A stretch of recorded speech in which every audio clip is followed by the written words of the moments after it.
डंगोर खास के रविदास मंदिर के प्रांगण में रविवार को कांग्रेस की जनसभा में नेता प्रतिपक्ष मुकेश अग्निहोत्री जयराम सरकार पर हमला बोला। मैं 2022 के विधानसभा चुनाव में कांग्रेस सरकार बनाने का दावा करने के साथ सत्ता में आने पर लोग लुभाने के वायदे भी कर गए।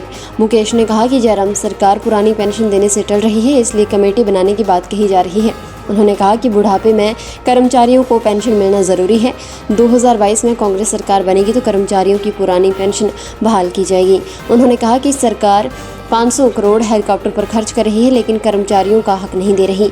ऊना में खनन और रेत माफिया का बोलबाला है। कांग्रेस के सत्ता में आने पर स्वा नदी में आम जनता को मुफ्त रेत उपलब्ध करवाया जाएगा। उपचुनावों में सरकार चारों खाने चित हो गई है।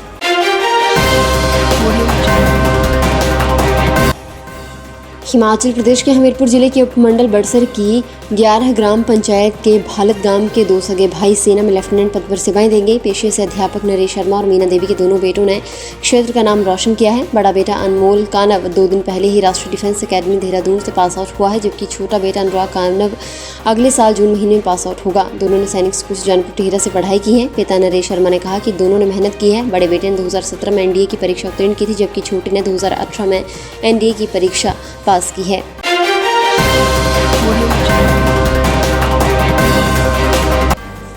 केरल में बर्ड फ्लू के मामले सामने आने के बाद हिमाचल प्रदेश में भी पशुपालन और वन विभाग को अलर्ट पर कर दिया गया है। सुरक्षा के लिहाज से सोलन जिला में पक्षियों की सैंपल लेकर जांच भी शुरू कर दी गई है। नालागढ़, कसौली और सोलन खंड में पक्षियों सहित मुर्गियों के सैंपल लेकर जांच के लिए जलंधर भेजी गई हैं। टीमें पोल्ट्री फार्मों में जाकर भी सैंपल ले रही हैं।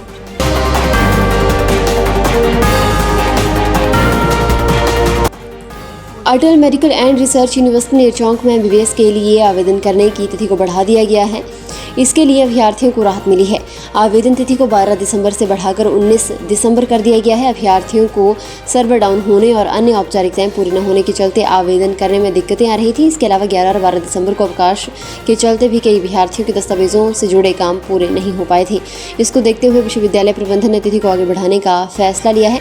मेडिकल यूनिवर्सिटी की परीक्षा नियंत्रक प्रवीण शर्मा ने कहा कि MBBS के लिए अभ्यर्थी 19 दिसंबर तक आवेदन कर सकते हैं।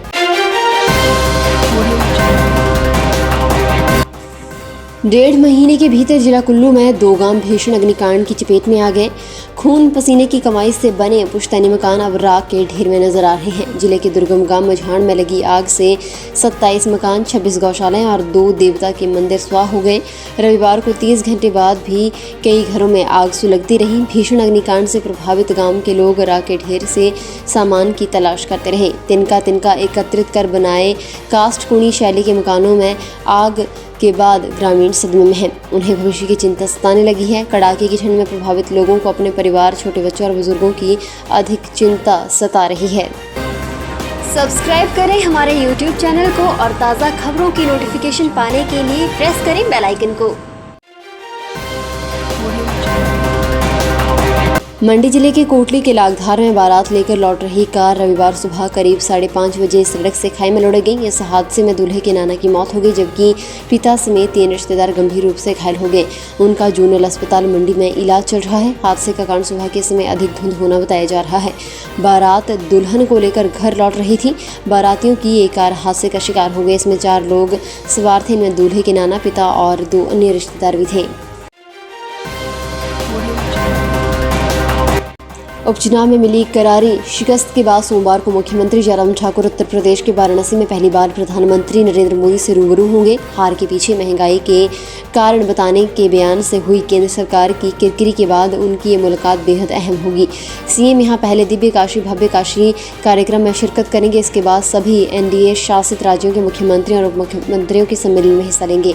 इस सम्मेलन की अध्यक्षता प्रधानमंत्री नरेंद्र मोदी करेंगे। सम्मेलन में प्रधानमंत्री 2022 में होने वाले हिमाचल समेत 5 राज्यों के चुनावों पर चर्चा करेंगे।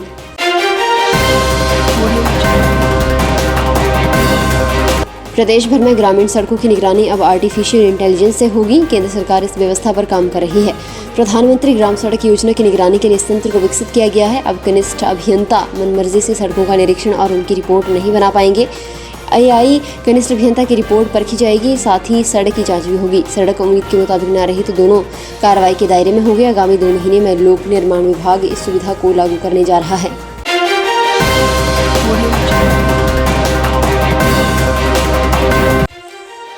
हिमाचल प्रदेश के करीब 200 गांव आज भी नेटवर्क और कनेक्टिविटी से पूरी तरह से अछूते हैं। इनमें अकेले चंबा जिला के 76 गांव हैं। ये बात हिमाचल प्रदेश सरकार के मुख्य सचिव राम सुभग सिंह ने धर्मशाला में एक बैठक के दौरान कही।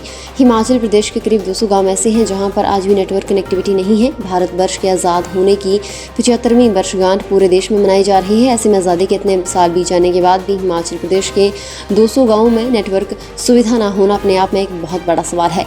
तकनीक और विज्ञान के युग में जहां एक और 4G और 5G का प्रयोग किया जा रहा है और सरकारी तंत्र समेत निजी सेक्टर का पूरी तरह से डिजिटलाइजेशन हो चुका है, वहीं दूसरी ओर इन गांवों को बसने वाली आबादी दूर स्थित लोगों के साथ फोन पर संपर्क भी नहीं कर पाती है। 2 से 6 जनवरी तक आयोजित हो रहे राष्ट्र स्तरीय विंटर कार्निवाल के पहले दिन निकलने वाली सांस्कृतिक झांकियां देश की लुप्त होती सांस्कृतिक विरासत के दर्शन करवाएंगी, वहीं कोरोना काल के बुरे दौर का एहसास भी करवाएंगी।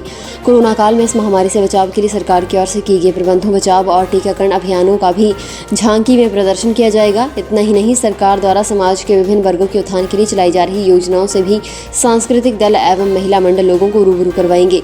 विंटर कार्निवाल कमेटी ने झांकियों के लिए 11 थीम निर्धारित की हैं। इन थीम के आधार पर विंटर कार्निवाल की झांकियां निकाली जाएंगी। फिलहाल के लिए बस इतना ही। और बड़ी खबरों के लिए बने रहे न्यूज़ सुपर भारत के साथ।